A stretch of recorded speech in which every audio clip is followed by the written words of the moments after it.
what supplies to bring. If you haven't signed up for a work day and you're able to come help on Saturday, shoot me an email and I'll get you added to the list so that you have that appropriate communication.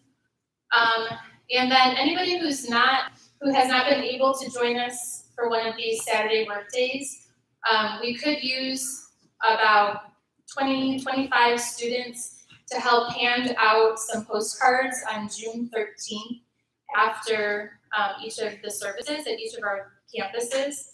We're going to have a little video promoting, kind of making the church body aware of our trip and asking for prayer.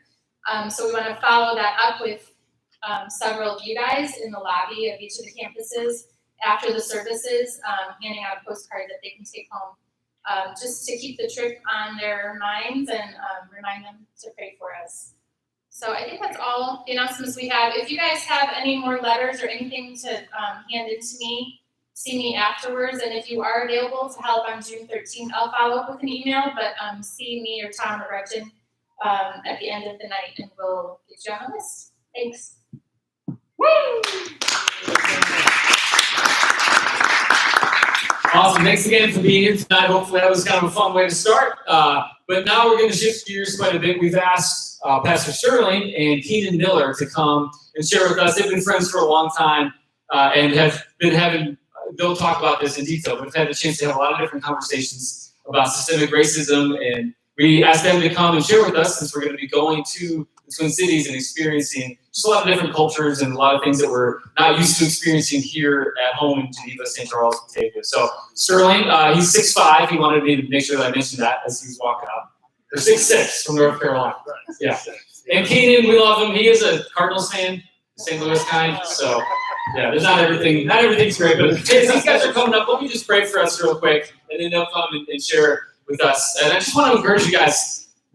This is going to be really good and really helpful for us. So please, whatever you need to do, putting down your phones, putting them away, really tune in for the next 25, 30 minutes of what these guys got you going to say, because it is going to be awesome and it's really going to help shape our hearts and our minds as we prepare to go. Also, Noah, put your mask on. Let's pray.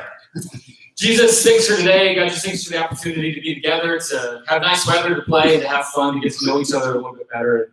God, now as we just transition into this time, God, I just pray that you would allow us to know there's a lot going on in our lives. School is beginning to wind down, and people have jobs and sports, and there's just so much happening.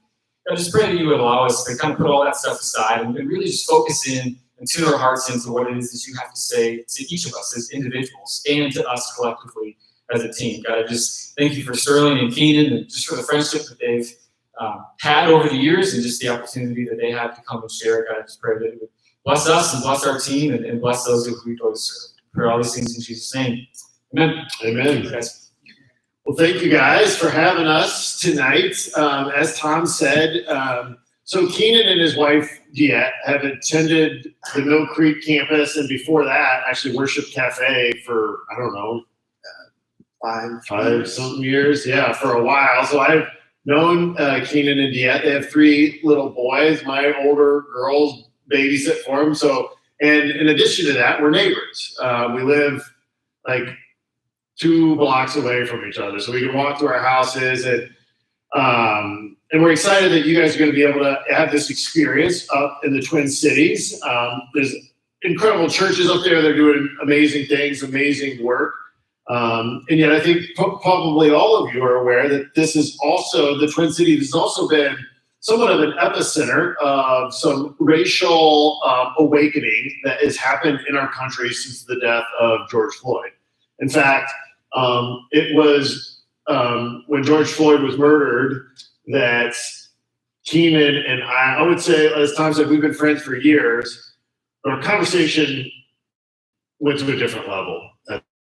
Yeah, we've been friends since the cafe time, and our conversations usually in church are centered around sports, kids. Like, we kind of kept it at arm's length, but after George Floyd's death and a year ago, it was I really wanted to have a conversation with Sterling about it, and not knowing that he really wanted to have a conversation with me about it. So we were both having these conversations 2 blocks away from each other within our own minds and hearts, thinking, how do I approach someone And are they ready for that conversation? How will they respond to that conversation? You know, and I was probably finally working my way up to a couple of days of calling him and going, hey, I really want to talk to you about something. And he called me because he was having that same conversation. And he said, hey, I want to talk to you about what's going on. And I was like, you know what? I really had been thinking for a month now or so. I also wanted to have this conversation with you. Yeah. We, over the course of our relationship, there were different moments when, especially sometimes like things would actually happen specifically with your family or your sister. You would post something.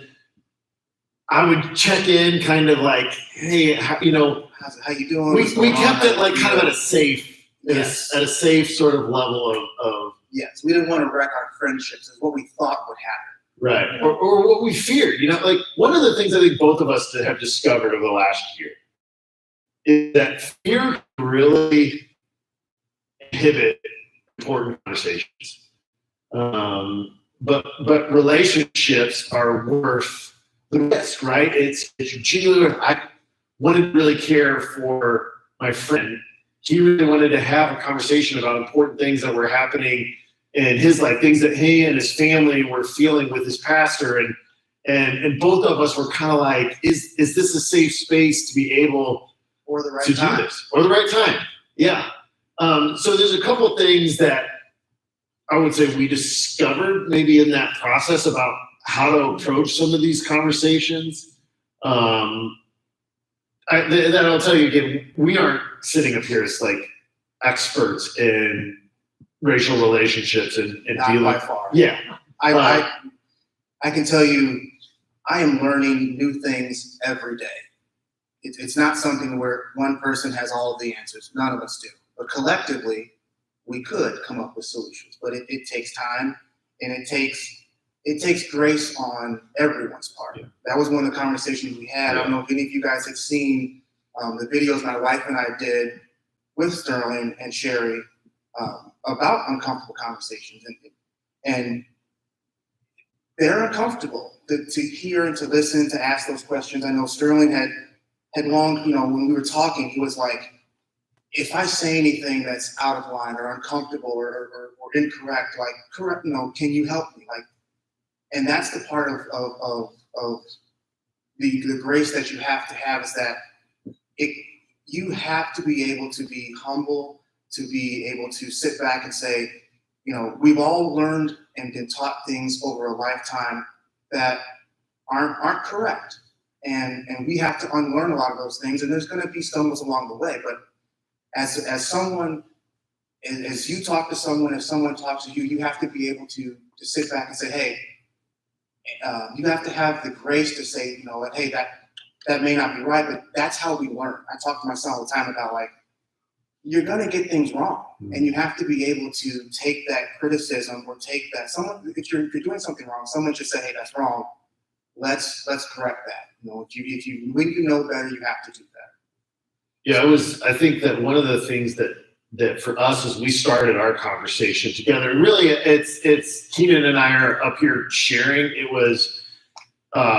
wasn't just the two of us. Both of our wives were there with us, and again, it was just friends sitting around the kitchen table, seeking to understand and listening to each other. And what Keenan just said there, I think is so important, because grace and humility, really, those two things, when we talk about really any issue in society and the church and our culture, all these different things, if you can approach it with grace and humility, one, you have the opportunity to learn something from a brother and sister in Christ, and you have the opportunity to be able to enter into a story that's different than your own. Even one of the things that Keenan and Diet would often say to us when they're talking and sharing their experience, he would say something like, I don't speak for all Black people. You'd say, this is my perspective. I'm telling you what my experience has been. Like, you might talk to somebody else and say, those experiences are completely different because of where I grew up, where I live now. Where I live now is extremely like what I grew up in. But there are many people over the country that are in different places of their life, with kids, without kids, grandkids, different economics, socioeconomical stages in their life. Every experience leads to something that helps all of us understand and all of us grow.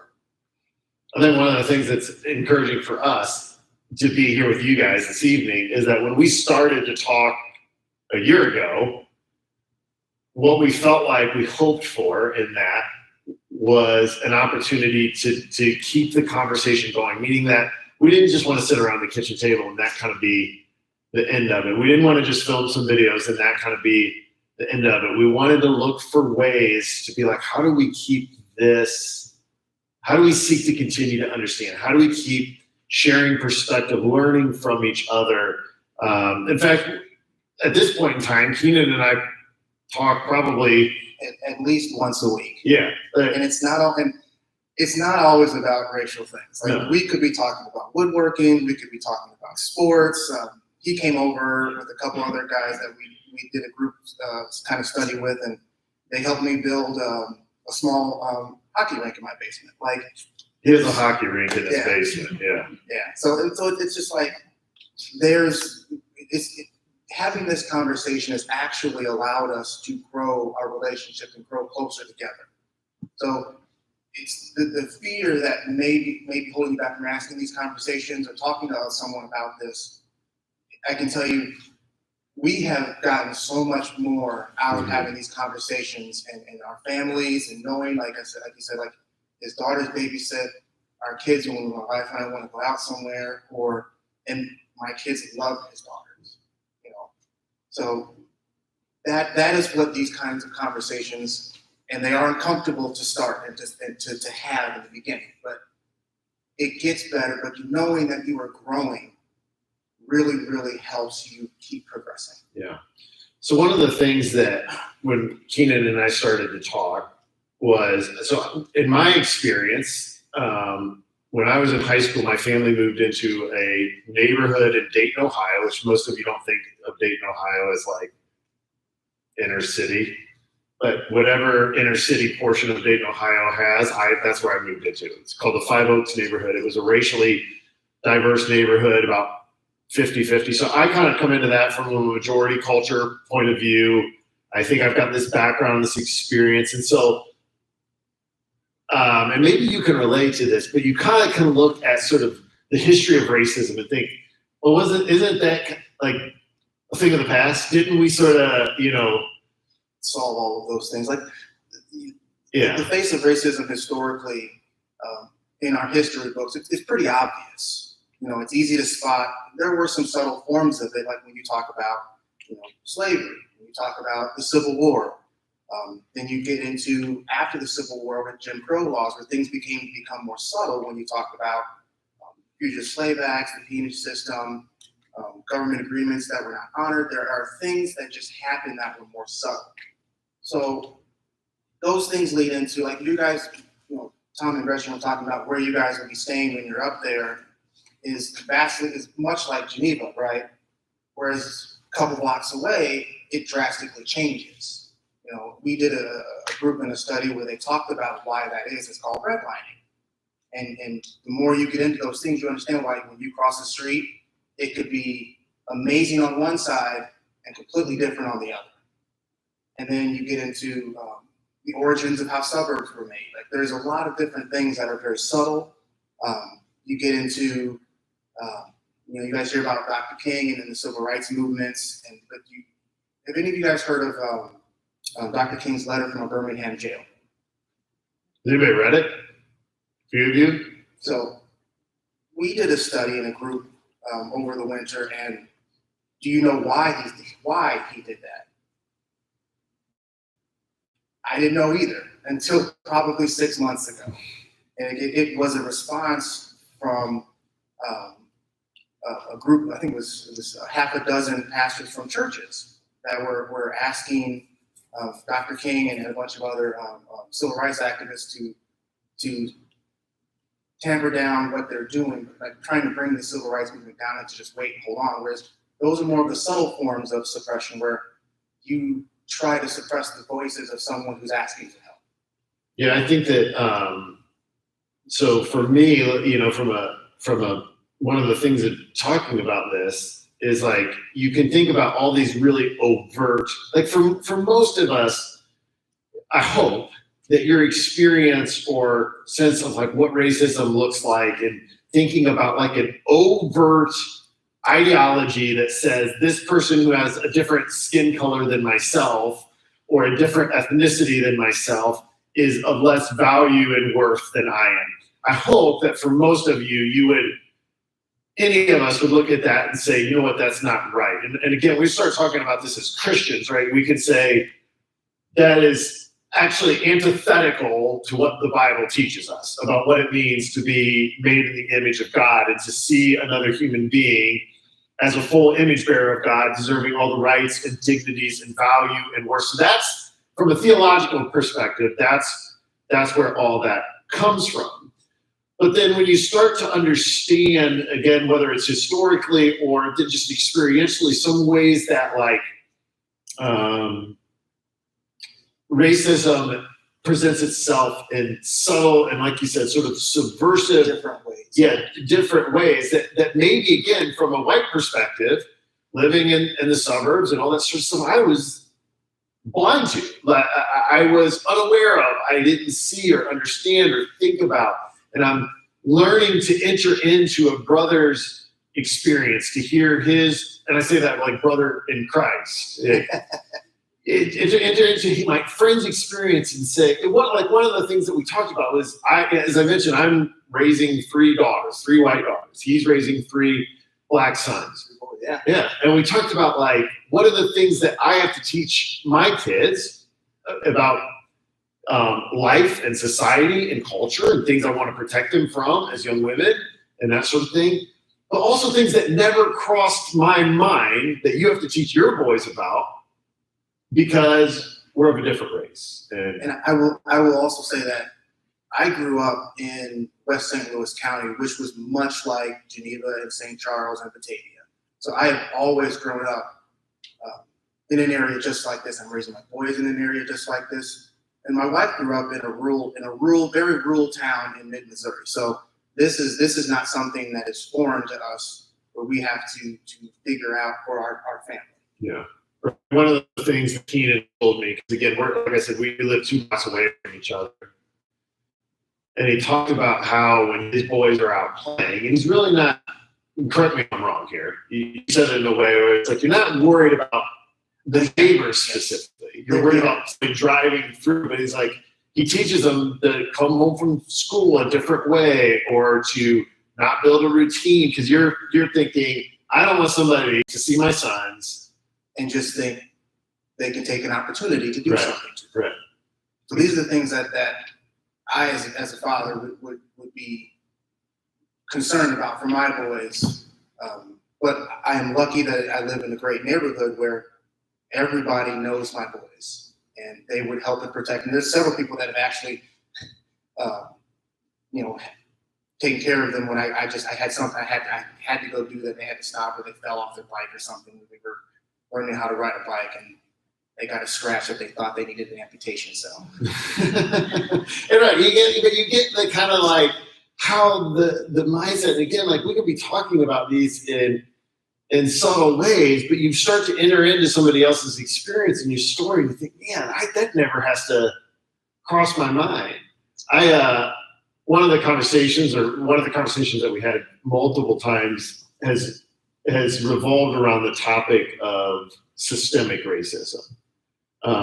In fact, one of our early conversations, it was sort of like I was like, man, can I table this kind of thing? Was on the topic of white privilege, which I'll tell you from a white perspective, like I had kind of always like reacted to, like this sense of like I've worked hard to get to the places that I've had to be. Like I worked hard, and Keenan sort of helped me understand like it has nothing to do with like nobody would deny that I worked hard for the things he hates. He's saying it's just the things that I've had to quote unquote overcome in my life in order to get where I'm at aren't necessarily the same as the things that you've had to overcome. And that I could totally like, or or any of you all. Right. Like there are things that some of you may have to overcome that I will never have to overcome, or any of your friends.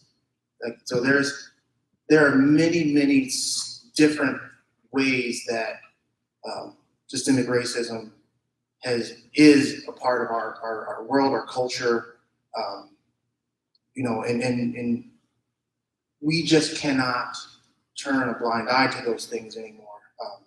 A lot of the things that we see is that history was always written and taught one way, or a lot of things have been left out. There are food deserts in some communities, which goes back to redlining. There are very subtle ways that these things happen, but it comes down to when the things that I have to overcome, or you have to overcome, or Sterling has to overcome, or I was going to say Gretchen, but she's not back there right now. They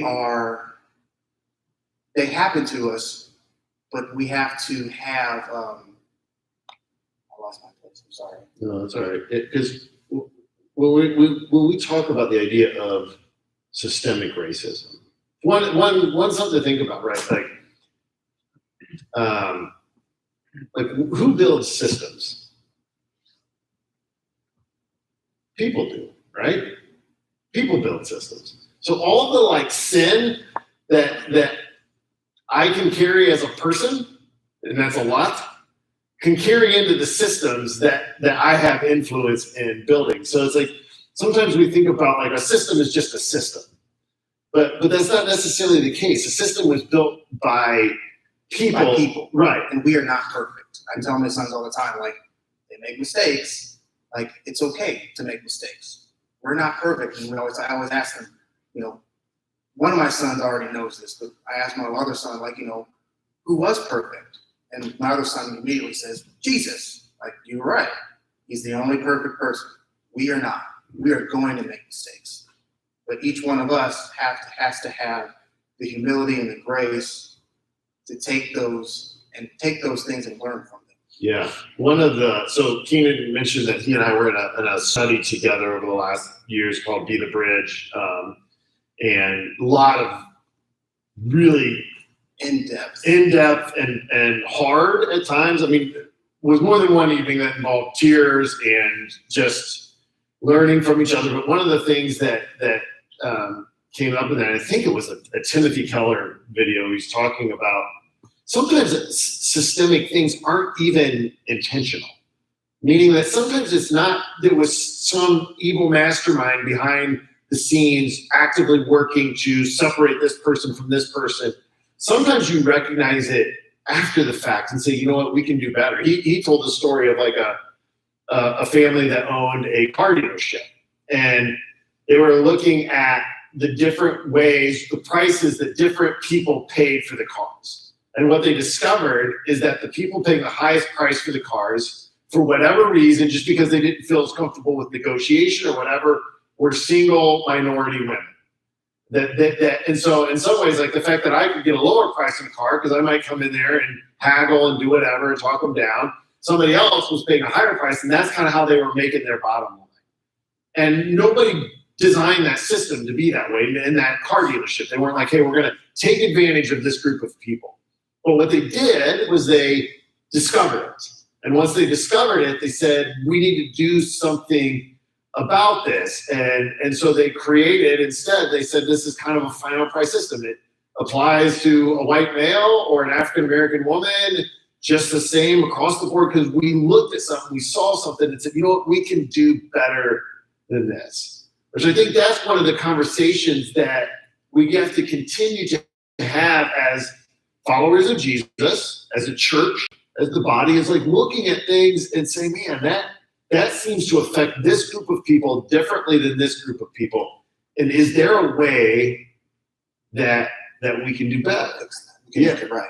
And I think that's in a lot of our conversations, that's the hope, right? Again, we recognize we're two people. living in the western suburbs of Chicago, like we recognize our impact may be limited. But where is it? Like, for instance, he serves as an alderman in the city of Batavia. Like, he has an opportunity to, the things that are happening in Batavia, to say, how can I use my influence and my position to be able to help make the city better for everyone.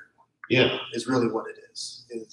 Is how can I not just look after one person, but look after everyone, to make things equitable, to make things even, to make it so that everyone has a fair shot to achieve whatever it is they want to achieve. Let me ask you, so we've talked a little bit about historical racism. We've talked about systemic racism a little bit. When we talk about the face of racism in 2021, what does that look like? What are things that you see that, again, because there's this sort of this subtleness to it that is different than what we think about historically. So like I have a couple, like about 5 real short stories to help you guys grasp kind of what that kind of looks like today. And all of it is from my family's perspective, my sisters, my mom's. It's not just here, it's back in St. Louis where my sisters from.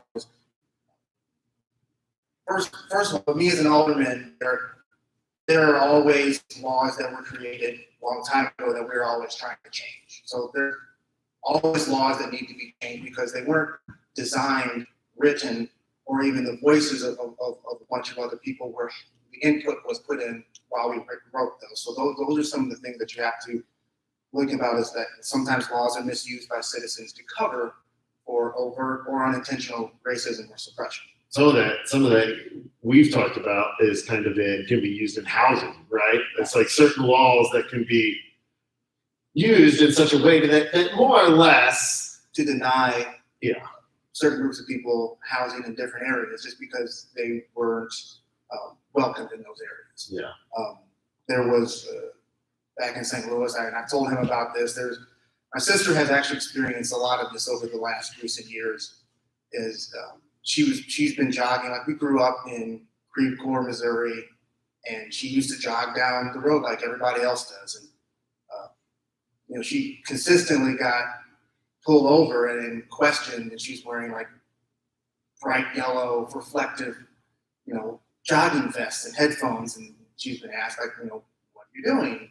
It's like, well, I live here. We grew up there. She's lived there for 30-something years, and there's other stories about my wife and I and my family, where my wife and I and another couple were eating down off of 3rd Street here. And we were having a great time, and the waitress was, she summed it up by saying, like, while you guys are in town, you should check out a lot of other restaurants, kind of implying that we weren't from the area, like the other family lives in Geneva.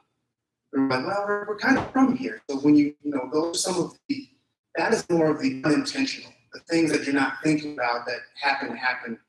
But having the grace that we had, I wish I had actually talked to her about it, but I also didn't want to make her feel uncomfortable about it at the time. We were having a good time, so I just let it go. But there are other areas of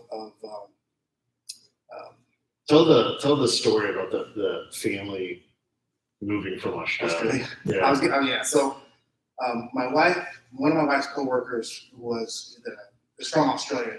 Their family was moving here, and they had heard that every American has a gun. So they were like, well, I guess maybe we should get one. So they go to the sporting goods store, and they're like, hey, this is what I heard. Do you think we need to get one? And the guy was like, he kind of looked him up. He looked very much like Sterling. Sandy brown hair, blue eyes. He was a tall guy too, and he was the guy who kind of leaned over and was like, this is not a very diverse community. He said, you should be fine. And so we were just like, it's like there are subtle, unintentional ways that are things that we've learned over a lifetime that we have to unlearn. And I am unlearning these things every day as well. There's probably been a couple of years ago, I've learned so much history and things that I just wasn't taught, things that you guys aren't even taught in schools today, that I wish I had known when I was younger. And those are part of the systems in the educational system that need to change.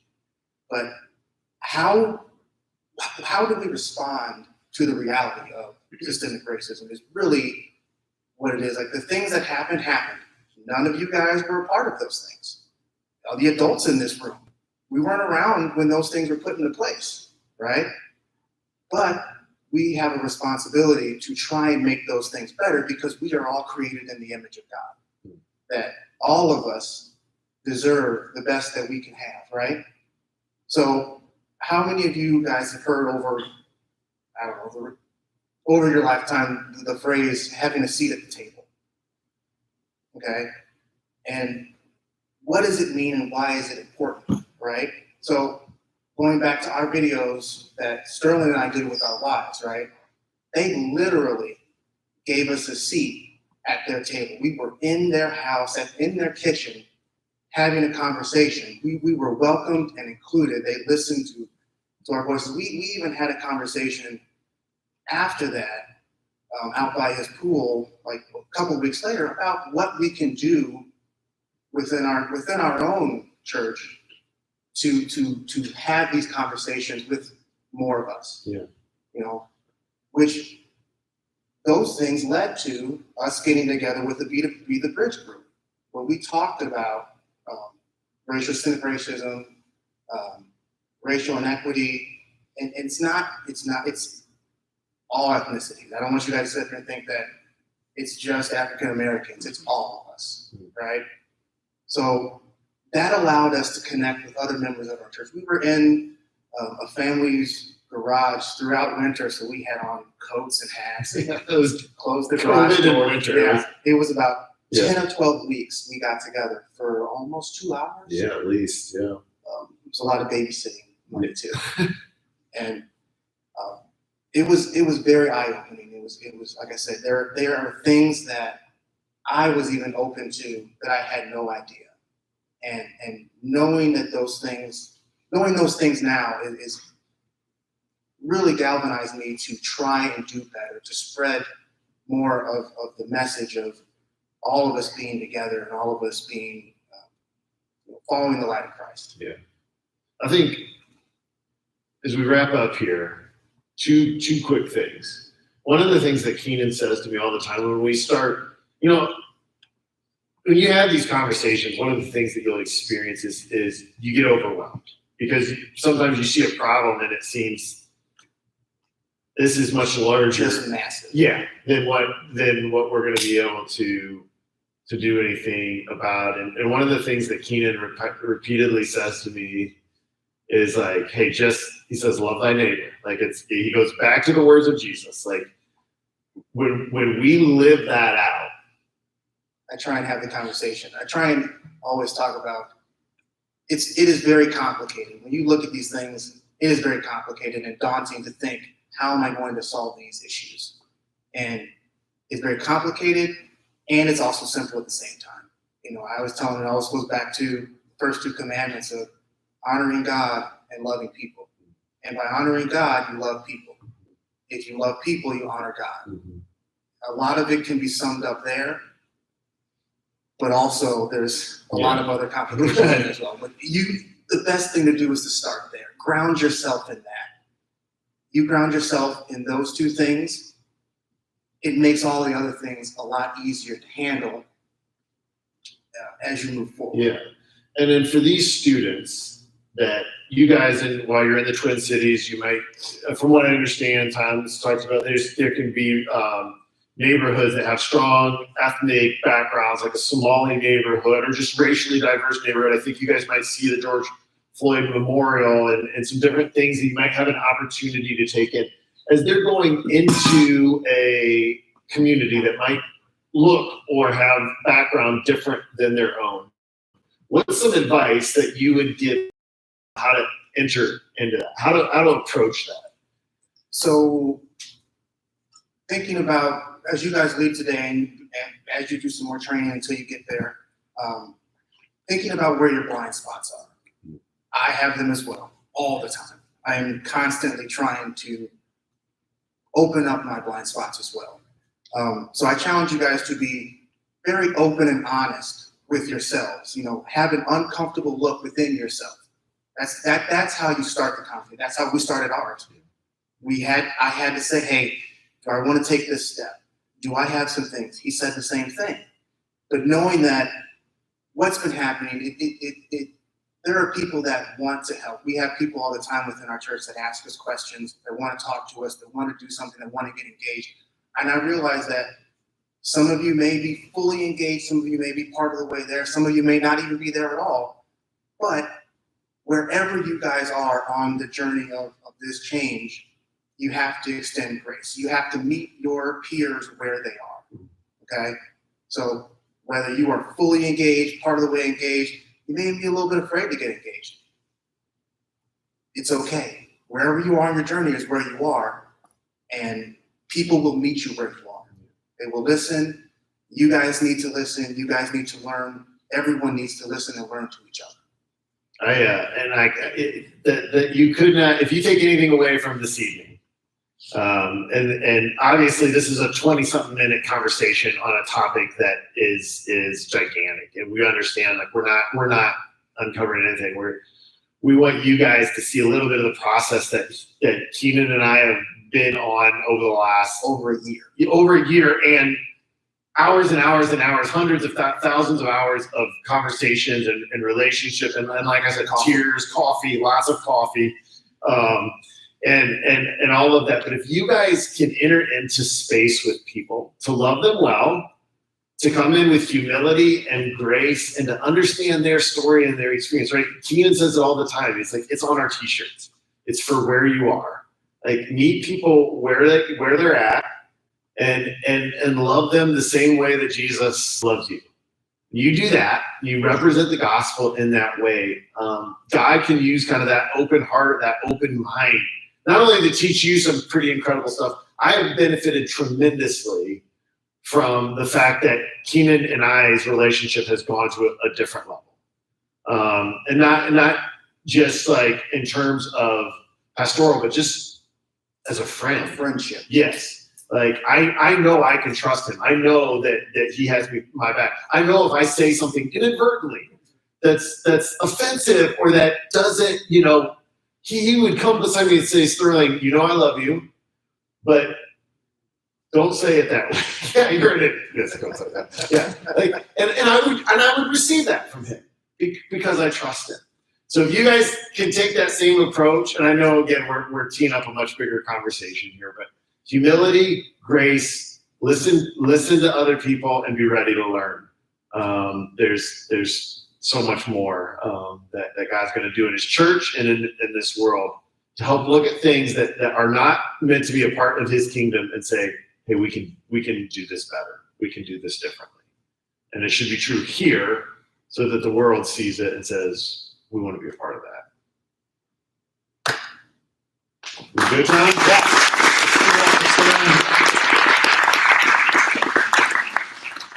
Thank you guys for having us. Yes, I think if you guys want to stay here for a second, this is just the beginning of the conversation. We talked about that a lot. You guys talked about that a lot too, but just the ability that you give us just to kind of get an insider look in on the process and the journey that you guys have taken over the last year.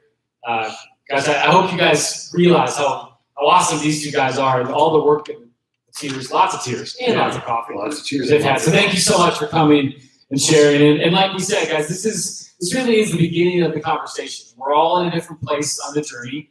But as we go to the Twin Cities and experience serving partners, specifically in St. Paul and different things, there's a huge Somali population. We'll go to a market. I think there's a Hmong market. Hmong people, I've just been learning, are Asian descent. And so it's not just white and black in the Twin Cities and in the world. Right. But we'll have the opportunity to see a lot of different ethnicities and races and cultures. And so I hope and pray these tools these guys gave you, some of the insight, will help you as you kind of continue that journey, maybe start that journey as we get to go and do that together. So from here, we just want you guys to you guys can come on. We're good. Let's give it up for Sterling and Keenan one more time. Yeah. we want you guys to get into groups. I don't know, 4 or 5 people. Don't do the group of 15 because you'll never really have a chance to hear each other. But get in groups of 4 or 5, and there's 3 questions. I'm going to read them out, and if you can remember them, great. Or if you want to write them on your phone, or if you have a pen on your folder or something, just 3 simple questions that I want you guys to discuss. And we want to give you guys some real time. We're going to give you about 10 or 15 minutes to have these conversations. Because like I said, this is just we're just scratching the surface. And so the first question is really simple. Just what struck you or what stood out to you from what Sterling and Keenan shared? Second question, what are 1 or 2 new things that you learned in our time together? This is kind of a sub-question, but I love when Keenan was talking about the blind spots that we all have. So if you have time, maybe even discussing if you know it, and maybe you don't, that's okay, but what are some of the blind spots that you maybe have when it comes to this conversation of race? And then the third question, and Gretchen is in the process of handing out pens and slips of paper, but the third question will be, we want you guys each, whether as a group or as an individual, to write out a handful of questions or what are the questions that you guys still have? We're gonna have a chance to have a similar conversation like this when we go to the Twin Cities. We'll go on a tour of different areas of Minneapolis and St. Paul, and we'll get to have a similar conversation with different pastors, or there's a police officer, different people in the city, white, black, Native American, different races, different cultures, and they'll be able to share kind of what things have been like in the Twin Cities over the past year, what God's been doing, what the conversation of racial reconciliation looks like. So what would be 1 or 2, 3, however many questions that you still have at this point? Maybe from something they said, maybe from something you've heard on the news, or TikTok, isn't that where you guys get your news? But what would be a few questions that you still have when it comes to the conversation of race? Does that make sense? So what stood out to you? What are 1 or 2 things that you learned for the first time today? If you know it, what are some of the blind spots that you maybe have? And then we're going to give you pen and paper to write out and to turn into us. What are some questions that you still have? Because again, this is the beginning conversation. This is a long journey. By no means do we think 30 minutes into this that we're experts and we'll go. A lot of this comes back to what we've talked about in the previous meetings. Coming as learners, humbly, ready to listen, ready to learn. So does that make sense? Okay, so if you can divide up into groups of 5 or 6, leaders, if you guys can jump in with some of the conversations too.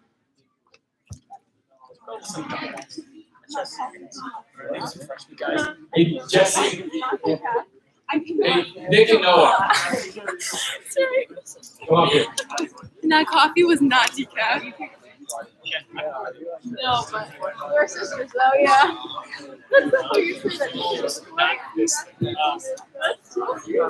Yes. Yes, she is. Okay, do you want to just like kind of, we'll turn around our faces. Whether you want to go together, that's fine. Yeah. He was working. I know. I think Oh, that's fun. You guys want? You can sit in the floor. these guys. Yeah, do you guys want to do that? You can sit on the floor. I was gonna say Sally.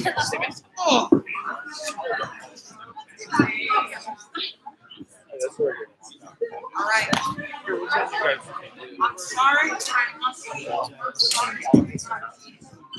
Jesse.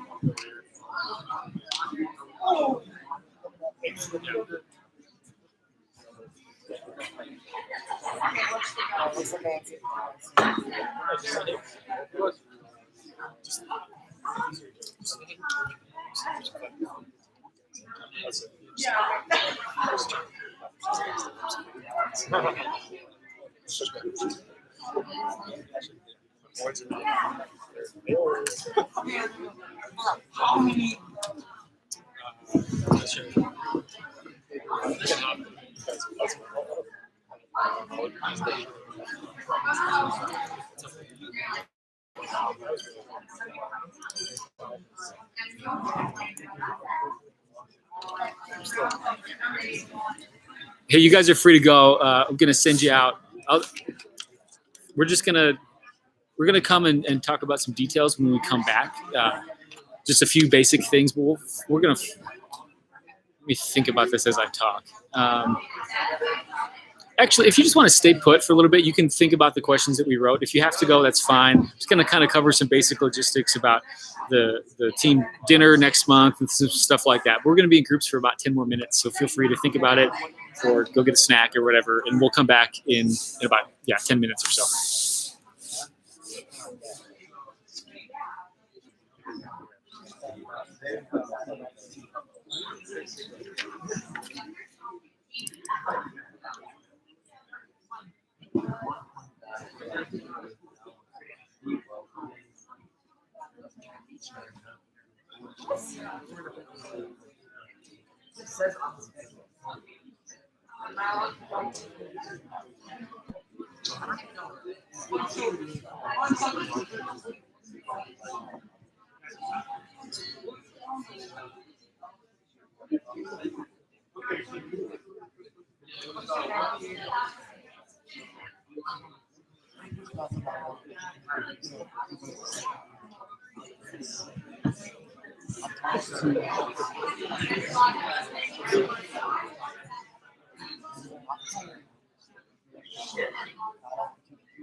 I don't think we have to be.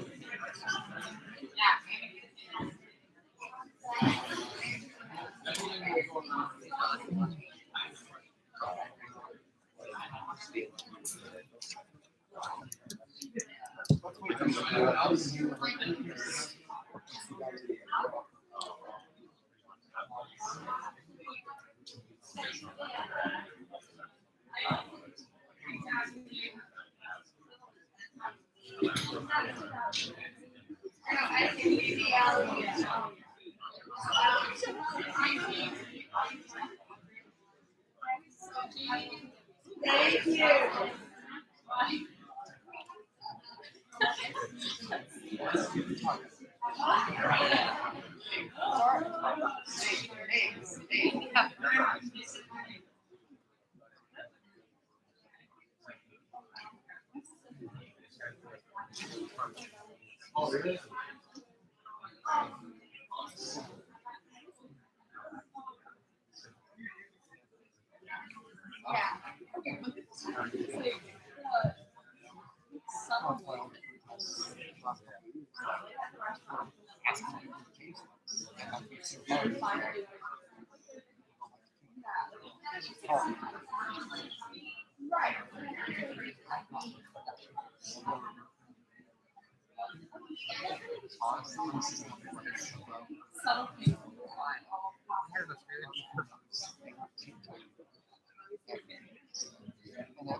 Every one of our lives.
Okay, we'll give you about one. Raise your hand if you need more time, I guess.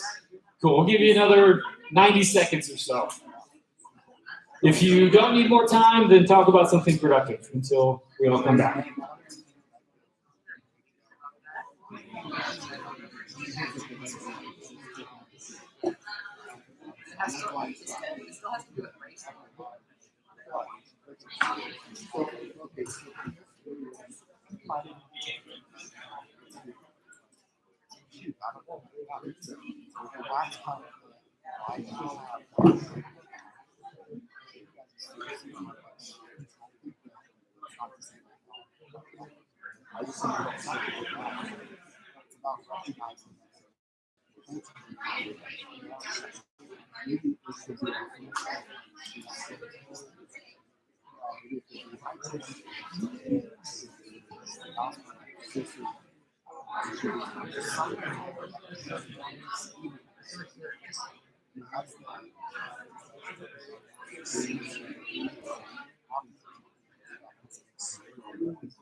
All right.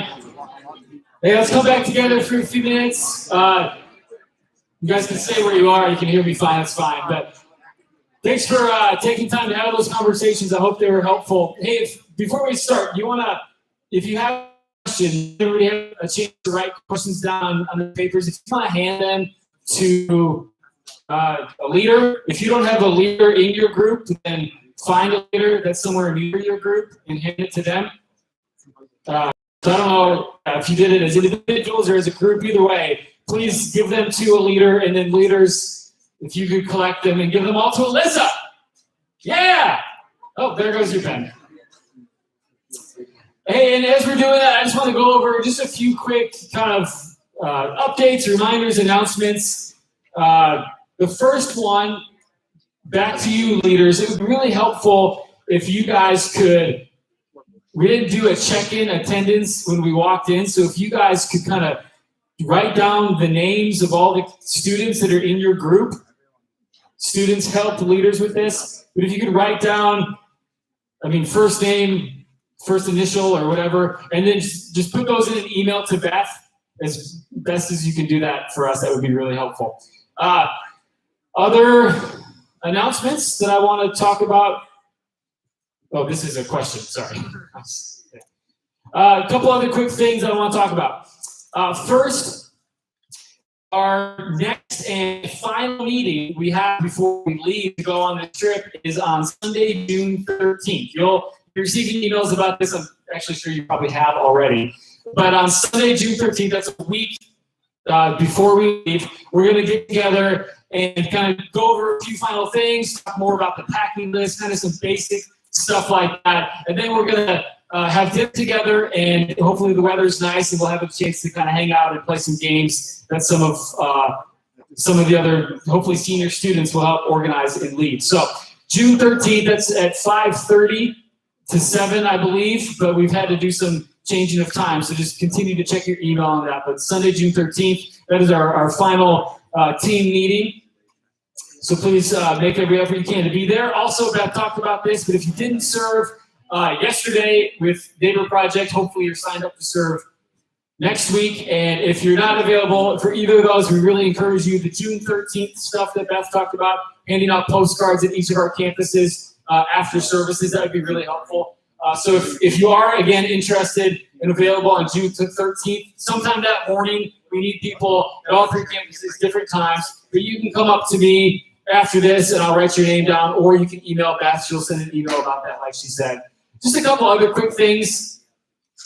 We've talked about this kind of on and off during our training meetings. We're still kind of landing exactly on what the protocol looks like COVID-wise on the trip in terms of masks, and obviously the pods will be kind of safe zones. But in the course of the next few weeks, we're going to be able to communicate some more kind of final decisions on that. But there is one piece of the trip that, just for your expectations, I wanted to be sure you were aware of, and that is our cell phone policy while we're together in the Twin Cities. So cell phones are good things. You guys can bring them with you. You guys can use them on travel days and on our free day. And then pretty much outside of that, we're gonna collect phones kind of during the day and have designated free time periods, pretty much like after we serve up until dinner is what we've discussed, right, Gretchen? Yeah.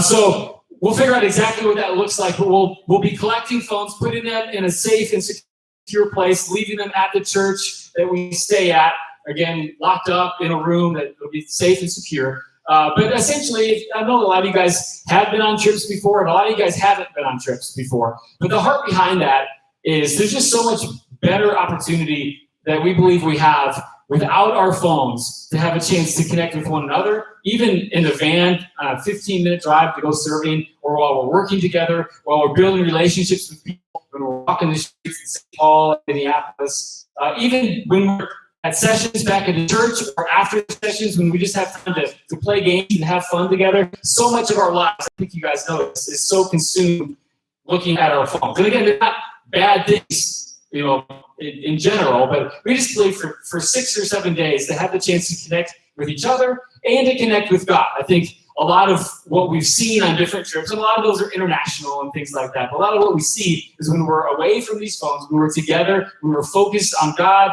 on loving other people, on serving other people, on learning more about what He has to say and what He wants for our lives. It's just such a better and more full experience. So I know it's awkward. I know it's hard.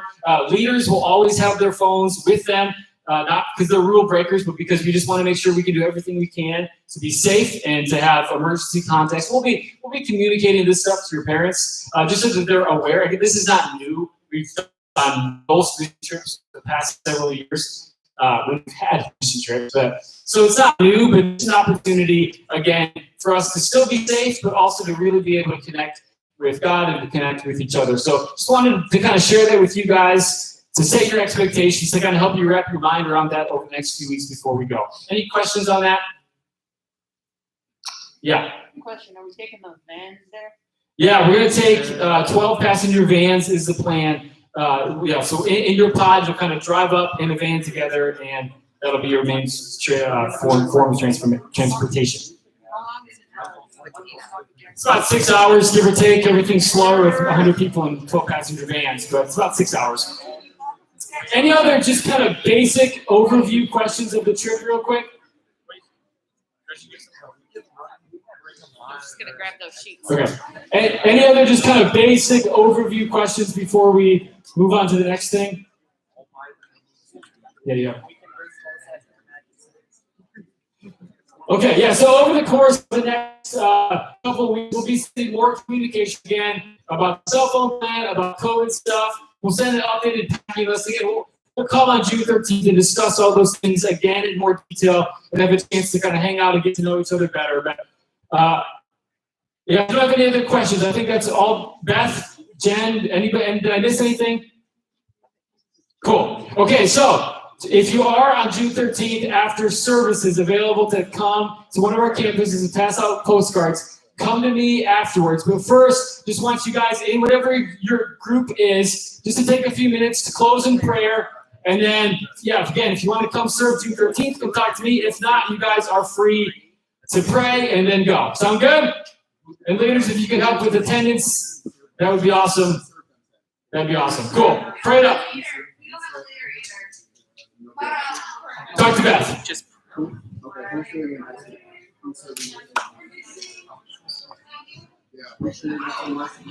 I know some of you are praying. If you don't have a leader on a different piece of paper, write down all your names and hand them into a leader. That'd be helpful. Thank you.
The team dedication is June 13th. We're gonna do a video. Actually, it's yeah. Next, are you free next Sunday afternoon? Okay. Between 12 and 1:30, filming a video. It's gonna be so recent. Essentially, consider doing the dedication. We're gonna film the video and let's get to I'm sorry, what's your sense? Nice to meet you. Nice to meet you. Efficient. Yeah. You didn't sign up. Sign up.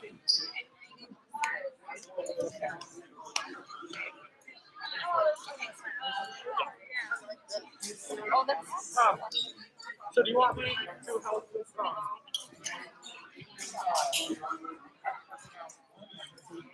Yeah, talk to that.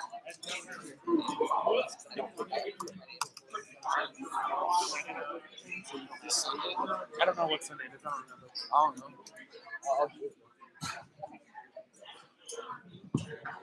no way. Thank you so much.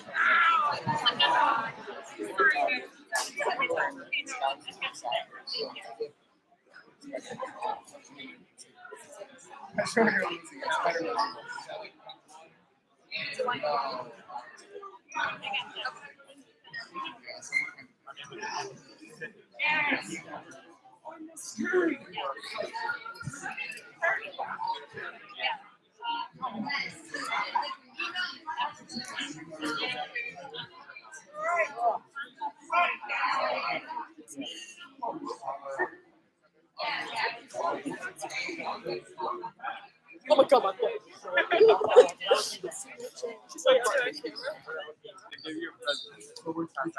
Oh, I saw this on the floor. What was that?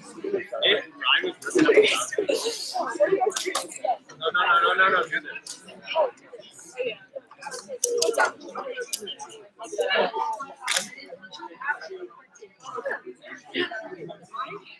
Yeah, I gotta take the whole week. Yeah, you're not going Saturday,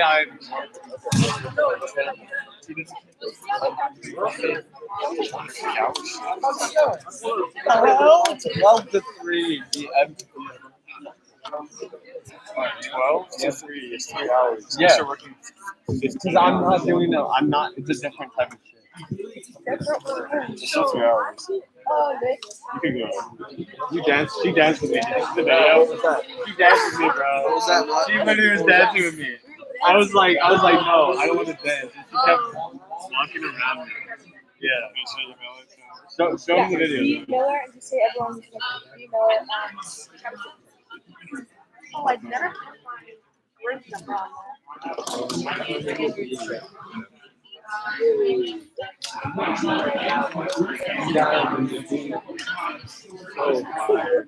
It's the best. It's like good. Also, He was in our group. Matt. No, don't put Matt. Dylan. How do you even use Dylan? You don't even want to say your first name. C. Ryan C. Are you guys? am I on the YouTube channel? No, I was saying the people we were with. Oh, the people we were with. Rated? Go start rated. Like him. Wait, Nick S. That's it, right? Oh my god. I don't know if I saw that. Thank you. No, just so I think she can. Sure am. Shortly after that. It's coming quick. I keep hearing. Yeah, I haven't heard anybody say anything. I've not been there, but I've heard. I've heard a lot of good things. Though. Yeah.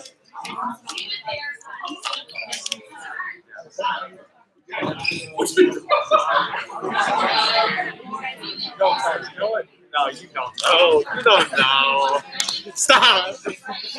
What don't I know? What time the next week thing is? 9 o'clock. Oh, 9 a.m.? 9 to 11:30. No. So yeah, now that Hey, I want you to be in the video. You want to do it? Oh, she loves good videos. Maybe? This is my talker. So next, I already told you. Right? Yeah. Get all the info from him. Next Sunday afternoon. And you. You want to be in the video? Sure. Okay, cool. You're there. He's going to share the phone. It was like, So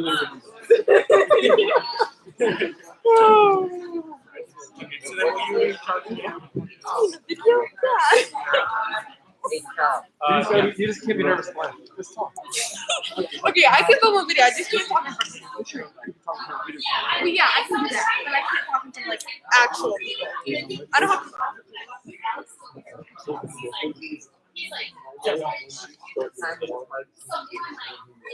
It's after services are either at 9, 10, 10:30, kind of depending on what. Summer might possibly be at Mill Creek during Tech House.